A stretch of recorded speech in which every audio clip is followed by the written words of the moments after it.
This is episode 101 of Pausing on the Prophets, and today we are looking at Isaiah 13, 6 through 10. And Isaiah writes, "Wail, for the day of the Lord is near. It will come as destruction from the Almighty. Therefore all hands will fall limp, and every man's heart will melt. They will be terrified. Pains and anguish will take hold of them. They will writhe like a woman in labor. They will look at one another in astonishment, their faces aflame. Behold, the day of the Lord is coming, cruel with fury and burning anger, to make the land a desolation.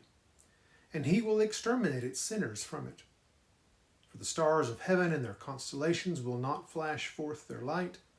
The sun will be dark when it rises, and the moon will not shed its light." Isaiah continues with his description of the judgment that is coming, in one sense on Jerusalem, but also on Babylon, yet ultimately upon all who reject God as the rightful King and Lord. I want us to notice a couple of things here. First, the people, when they realize judgment is upon them, the text says, will look at one another in astonishment. They will be astonished that the ones in whom they have trusted have utterly failed them. The same is true for us. No foreign country can protect someone from God's judgment when it comes.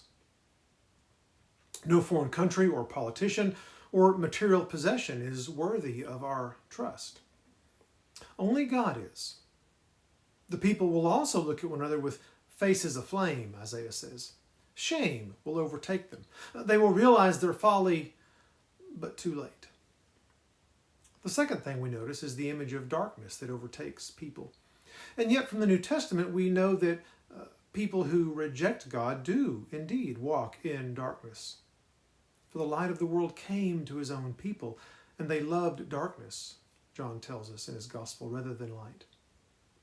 And so it is as if God is saying, you love darkness? Well, darkness is what you'll get.